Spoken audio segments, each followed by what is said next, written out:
Donc avant de commencer mes interventions, j'ai plusieurs points à aborder. J'aimerais préciser que je porte ce soir un t-shirt en réponse aux propos, à mon sens, scandaleux qui ont été tenus par le nouveau mentor de M. Cornu, qui il y a quelques jours avait dénoncé, en vue des élections européennes dans un an, la lèpre nationaliste qui menaçait, selon lui, l'Europe et qui prospérait dans différents pays de l'Union. Au travers de ces propos inacceptables, Emmanuel Macron a fait la preuve qu'il n'était plus le président de tous les Français et je souhaite simplement lui rappeler que les citoyens européens qui ont encore la nation chevrier au corps doivent être rassurés, ce n'est pas une tare, mais une qualité. La première, lesquels, les Croates ou les autres? En tout cas, dimanche, quel que soit le vainqueur dimanche, on pourra dire que c'est la victoire bleu-blanc-rouge, n'est-ce pas? Voilà. Vous ne savez pas si européen, d'ailleurs, un drapeau allemand, un drapeau portugais, bravo, moi je ne pensais pas que vous étiez aussi européen. Oui, si vous vous intéressiez un peu plus près à mon courant de pensée, oui, effectivement, je ne suis pas comme une certaine personne qui aujourd'hui est emmêlée dans des difficultés financières. Oui, moi je ne suis pas anti-européen. La première question s'adresse à vous, monsieur le maire. Je voudrais savoir si vous vous estimez au-dessus des lois. Alors ça vous fait peut-être sourire en coin. Je fais naturellement référence à la demande qui vous a été adressée dernièrement au sujet de la célébration d'un baptême républicain début août. Dans un premier temps, vous avez regretté, ainsi de ne pouvoir donner une suite favorable à la demande de la famille Fadi, au motif, selon vous, qu'un conseiller municipal ne pouvait célébrer un acte relevant de l'état civil que lorsque le maire et ses adjoints en étaient empêchés. Alors, non seulement au travers de cette réponse, vous confirmez que vous maîtrisez assez mal apparemment les règles dont vous vous faites écho, et suite à la réponse que je vous ai adressée en réponse et qui reprenait en grande partie les propos du substitut du procureur, vous maintenez votre opposition en indiquant que, effectivement, puisque le baptême républicain, enfin la notion, n'est encadrée ni définie par aucun texte législatif ou réglementaire, ça ne vous donne aucune obligation de déléguer. Alors, comme je m'y attendais, naturellement, cette décision est entachée d'illégalité, puisque, effectivement, comme il n'y a rien qui réglemente, contrairement au mariage, où là, effectivement, ça relève d'un acte d'état civil, ça relève d'un acte d'état civil. Concernant le baptême républicain, ça en est dépourvu, et je vous renvoie aux travaux de la commission des lois du 12 mai 2015, au cours de laquelle la commission des lois a amendé 4 propositions du Sénat, qui rappellent qu'effectivement les conseillers municipaux peuvent célébrer un baptême républicain, que cette célébration n'est nullement attachée au pouvoir de délégation du maire. Donc, et on comprend bien, lorsqu'on lit la dernière phrase de votre courrier, que votre décision me concerne uniquement, et que, sous-entendu, si demain un conseiller municipal de votre majorité venait pour une raison légitime, privée, vous demander la célébration d'un baptême républicain, vous ne le refuseriez nullement. Mais là, parce qu'il s'agit de M. De Villers, on s'autorise toutes les entorses à la loi, mais ça, les entorses à la loi, vous y en êtes un peu accoutumés. C'est vrai que jusqu'à maintenant, j'ai fait de la prison, j'ai tout fait. Non, vous n'avez pas encore fait de prison, mais enfin bon, vous n'êtes pas tout à fait réglo dans les décisions que vous prenez. Écoutez, c'est pas vous qui ferez le baptême. A priori, pour le moment, moi je serai absent. Il y a un adjoint qui est disponible. Si les personnes... En tout cas, il y aura effectivement peut-être un baptême maintenu le 4 août. Maintenant, je tiens à vous le dire, votre décision étant entachée d'illégalité, elle est susceptible d'un recours, mais ça, vous y en êtes habitué. C'est vous qui en êtes habitué. Vous y en êtes habitué. Non mais, Oui, non mais vous croyez que je fais ça par le plaisir, sans doute. Oui. Mais moi, en tout cas, monsieur le maire, moi, contrairement à vous, moi, l'argent, je la sors sur mes propres deniers. Je ne profite pas d'avoir la main sur les deniers publics. Je ne profite pas d'avoir la main sur les deniers publics pour m'autoriser à faire tout et n'importe quoi. Ça, c'est votre point de vue. Mais c'est la réalité. La deuxième question. J'avais déjà pensé le faire lors de mes interventions précédentes, j'ai toujours oublié, là je vais le faire. Je souhaiterais prendre des nouvelles de M. Strub. Parce que M. Strub, depuis le mois de février l'année dernière, M. Strub, en dehors d'une participation au conseil municipal en juin de l'année dernière et en mai où il avait donné pouvoir à M. Cornu, M. Strub a disparu des écrans radars. Il ne donne plus, même pas pouvoir. Et là encore ce soir, j'ai observé avec intérêt, monsieur le maire, que comme les séances précédentes, vous n'avez pas excusé l'absence de monsieur Strub, alors que sur les comptes rendus de séance, vous le précisez, excusé. Alors moi, je voudrais bien savoir pourquoi est-ce que monsieur Strub ne participe plus aux réunions du conseil et pourquoi est-ce que depuis 1 an maintenant, il ne donne plus pouvoir à votre majorité pour s'exprimer. Dans un pays étranger. Je pense que vous le saviez d'ailleurs. Non. La troisième intervention, ça concerne la route royale. Vous avez déjà été saisi, si j'en crois les témoignages qui m'ont été donnés par des voisins. Plusieurs riverains vous ont déjà, dans les années précédentes, signalé des problèmes de sécurité au niveau de la circulation dans la rue, puisque la route royale est depuis le carrefour avec la route de Malbouan à hauteur du passage Niveau, un raccourci qui est pris par différents automobilistes, qui passent donc à une vitesse parfois excessive. À partir de la rentrée septembre ou proche de la rentrée septembre, en fonction de l'avancée des travaux pour l'aménagement du nouvel arrêt de bus, il va donc y avoir des enfants, des riverains, je précise à M. Cornu qu'il n'y aura pas que les miens, il y a des enfants de tous âges, de riverains qui vont pouvoir donc emprunter régulièrement, quotidiennement, du lundi au vendredi pendant les jours scolaires, cette route pour aller prendre le bus pour Lure à partir de l'arrêt qui sera matérialisé en bas de la rue. Je souhaiterais vous demander si vous envisagez la possibilité de tenir une réunion avec l'ensemble des riverains de la route royale pour réfléchir à une situation à mettre en place à partir de la rentrée septembre, parce que je ne pense pas qu'il faudra attendre éventuellement qu'un gamin se fasse renverser par une voiture roulant à vitesse excessive et qui ne prendra probablement pas le soin de s'arrêter avant de commencer à prendre des décisions. Donc a priori, non, il n'y aura pas de réunion. Par contre, dans le cadre de l'arrêt de bus qui va se trouver au bas de la rue, il va y avoir un nouveau stop, et avec un rond-point et un abri-bus. Par contre, ce ne sera peut-être pas fini pour la rentrée, parce que pour des raisons de délai avec les dossiers d'entreprise et compagnie, concurrence et compagnie. Mais par contre, ce qui va calmer sérieusement les gens, s'il y a un stop, il y aura 2 stops en bas. Donc déjà, ça va calmer. Je pense que ce ne sera plus vraiment un raccourci après. Ça va certainement calmer. Et puis en fonction de ça, si jamais il y a encore un problème, peut-être qu'on mettra peut-être un ralentissement. Parce que le problème qui se pose, c'est au niveau des dernières maisons, vous avez un léger coude tournant descendant, très peu éclairé la nuit. Donc là, on parle surtout pendant les périodes hivernales.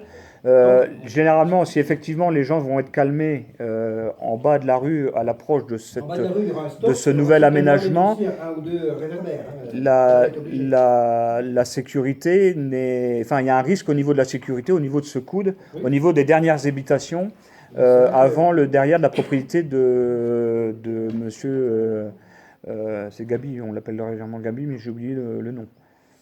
En bas de la rue, qui est donc en sens unique, il y aura un stop. Donc en plus, cet aménagement empêchera donc les personnes, parce que ça existe, depuis que j'y habite, je l'ai déjà constaté à plusieurs reprises, les personnes qui se permettent de remonter la rue en contresens. Oui, mais ça c'est de la route. Ceci dit, aujourd'hui, les gamins qui passent par là pour aller à pied jusqu'à l'arrêt existant chez Dénézy, Non, les parents les amènent en voiture. alors, Les parents les emmènent en voiture. Parce qu'il y a effectivement le carrefour avec l'axe très fréquenté et qu'il y a un problème de sécurité. Quand les enfants marchent en bordure de voie, vous l'avez bien compris. C'est aussi aussi quand les parents amènent eux-mêmes leurs gamins à l'arrêt de bus, on est bien d'accord. Oui, Rien ne oui. vous empêchera de le faire. Exactement. Mais rien n'empêche aussi les enfants, hein, dans le cadre d'une activité, de la pratique d'une activité sportive quotidienne, aussi de faire 300 ou 400 mètres pour aller prendre le bus. On est bien d'accord. La quatrième intervention, ça concerne, je voudrais savoir, monsieur le maire, j'ai été surpris la semaine dernière, des conditions de travail que j'ai moi-même constatées, alors je ne vais pas citer de nom parce que, pour éviter les représailles, des employés communaux qui, l'après-midi, à plus de 33 degrés au soleil, en plein soleil, désherbent les bordures de trottoirs ou balayent avec des ballons de cantonnier les caniveaux. Je suis quand même assez étonné qu'en période de grande chaleur, on ne puisse pas prendre des mesures particulières pour leur éviter de travailler dans des conditions telles que celles que j'ai décrites. Alors, est-ce que dans le cadre du plan de prévention, le fameux plan de prévention qui avait été adopté l'année dernière, au mois de novembre, est-ce qu'il y a spécifiquement des instructions ou des modalités à respecter dans ce sens? Ah, c'est eux qui prennent encore une fois la liberté d'aller travailler en plein soleil. Il n'y a pas un responsable des services techniques qui distribue le travail ou qui prend des initiatives pour justement faciliter ou, comme ça se fait dans toutes les entreprises, hein, il n'a pas la conscience de dire moi je ne le fais pas, donc on peut pas laisser faire ça. Et surtout, généralement, ce sont le personnel féminin qui est assujetti à ce genre de tâches particulièrement ingrates. Voilà, tu as quelque chose à dire par rapport au...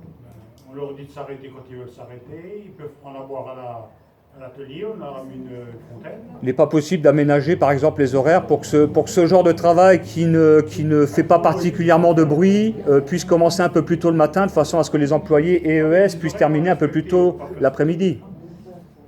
Non, c'est pas possible. On ne peut pas faire ce qu'on veut pour les horaires.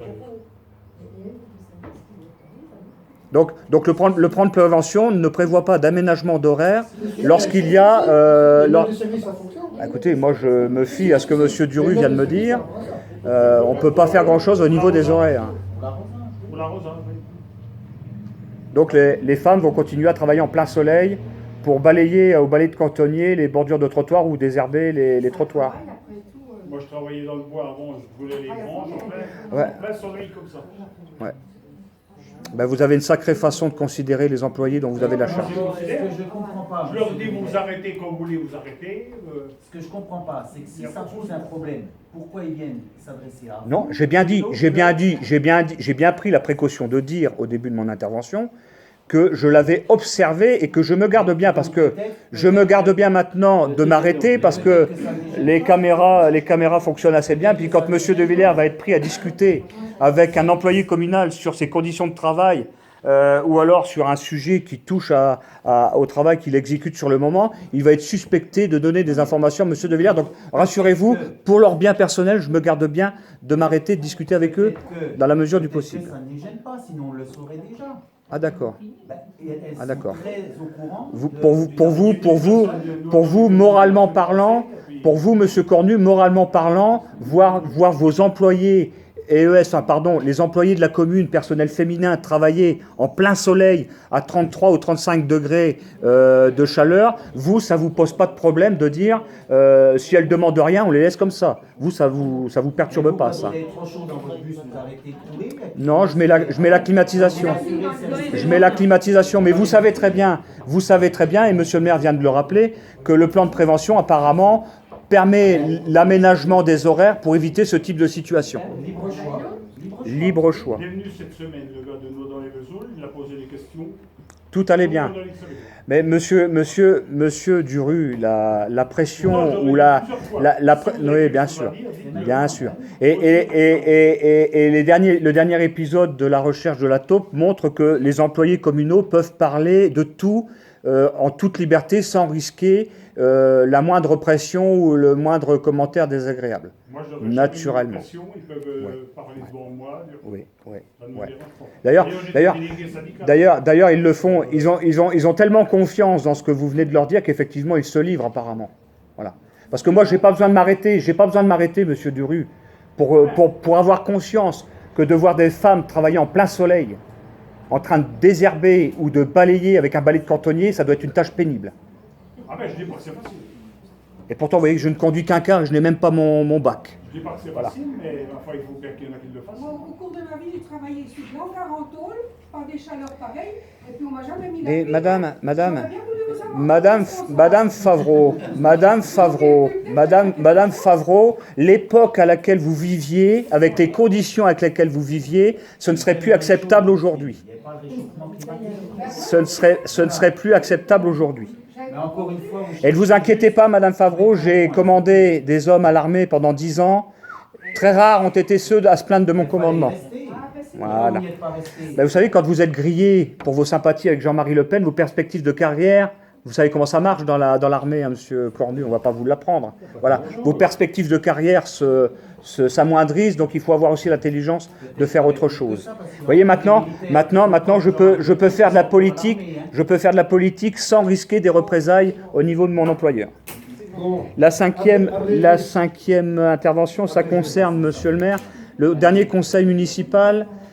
Le conseil municipal s'est exprimé sur le vote d'une subvention accordée aux amis de l'école pour une aide financière qui a été sollicitée pour ce qui était tout à fait naturel. D'ailleurs, je crois, ne m'y êtes pas opposé, monsieur Durpois, qui a été alloué donc pour l'installation d'attractions comme l'attraction gonflable avec un trampoline. Il était question aussi de chapiteaux et d'un manège qui apparemment n'a pas été installé.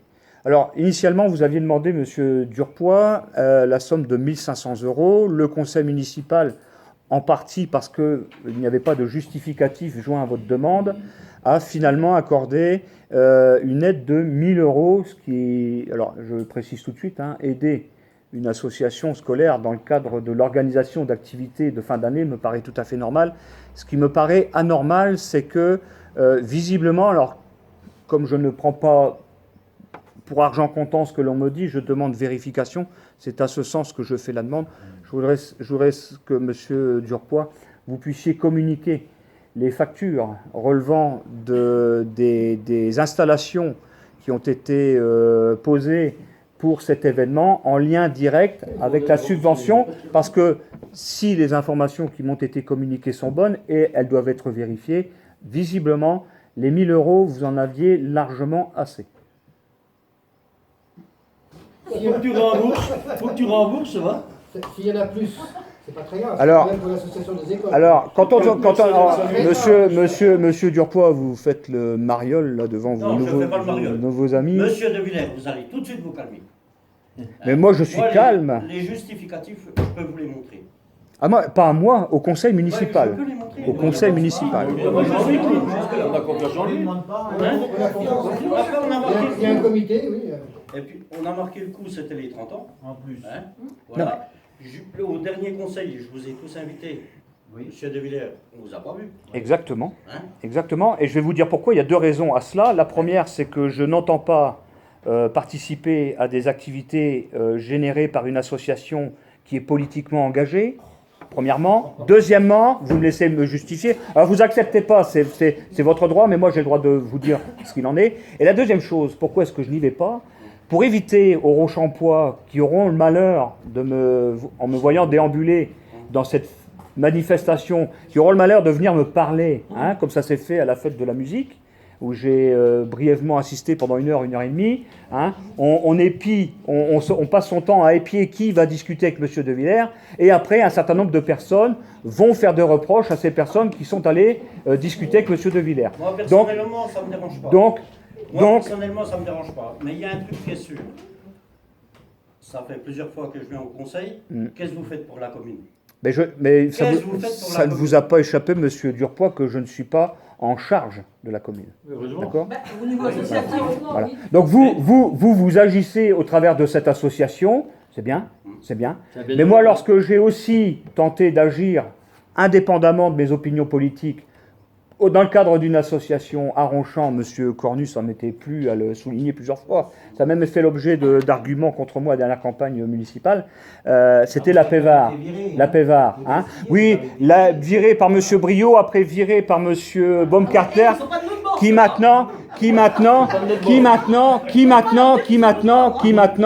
apparemment a abandonné la présidence de l'association. Voilà.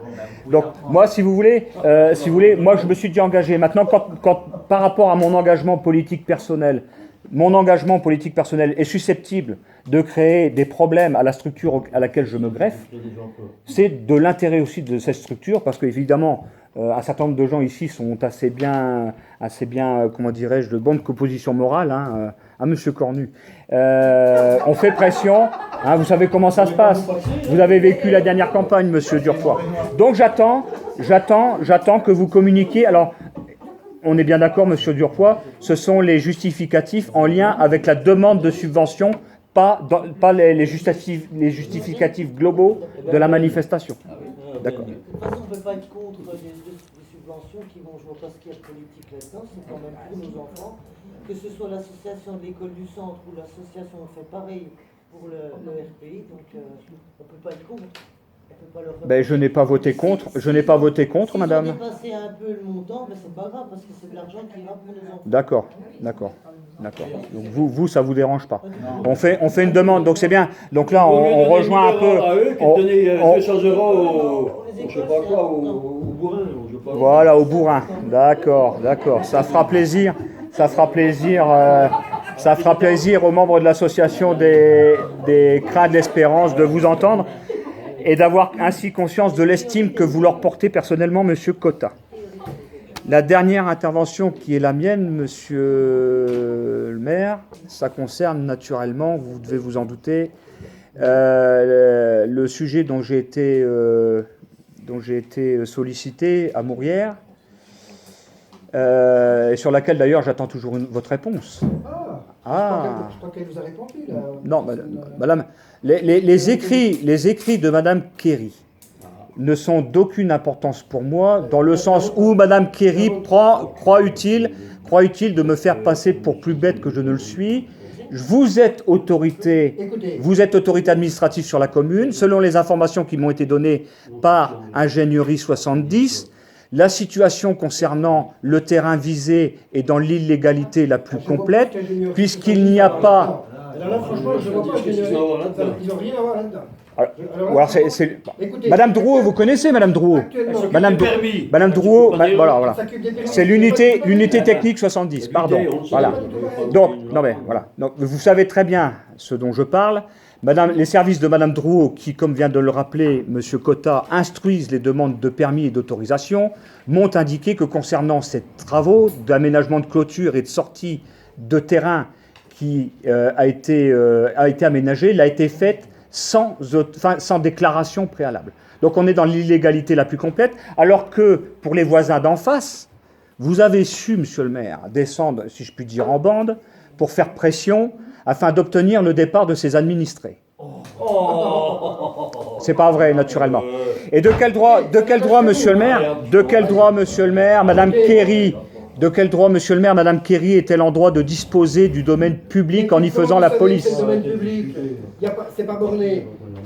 Dans le cadre du remembrement, le bornage sera fait.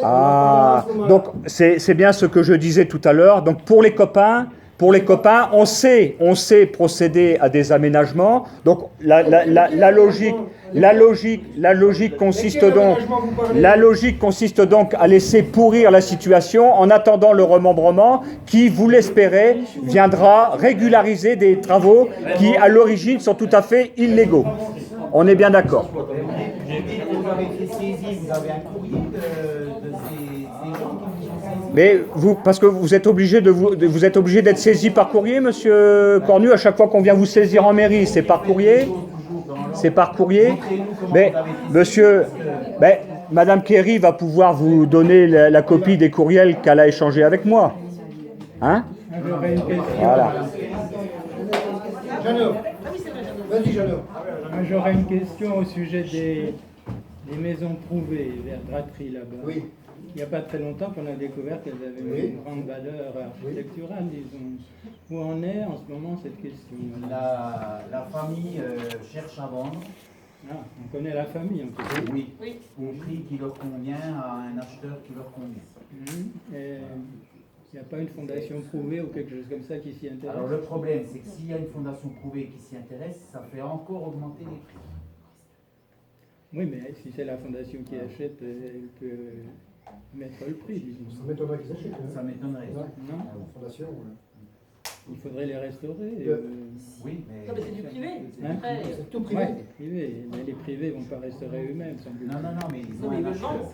Ils ont un acheteur. Et alors, qu'est-ce qu'ils attendent? Ils sont trois, c'est trois héritiers. La maman est décédée il n'y a pas longtemps. Il y a la succession à faire, il y a un tas de choses. Il faut suivre ça quand même, parce que Oui. c'est un atout pour Ronchamp. Hein, On a, Oui, mais le prix... c'est combien? on a signalé donc, l'architecte des bâtiments de France qui est venu voir sur place, qui a constaté tout. Ils n'ont pas le pouvoir de bloquer la vente ou de... Donc, monsieur le maire, on est bien d'accord, puisque moi, je n'ai jamais dans le dos des gens. La situation relevant de la propriété de madame Kéry relève d'une infraction d'urbanisme.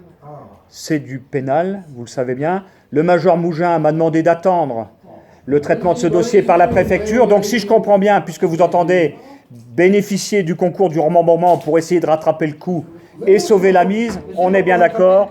On est bien d'accord. Vous avez bien compris. Et Madame Kéry va pouvoir s'apercevoir qu'on ne peut pas prendre Monsieur de Villers pour plus bête qu'il ne l'est.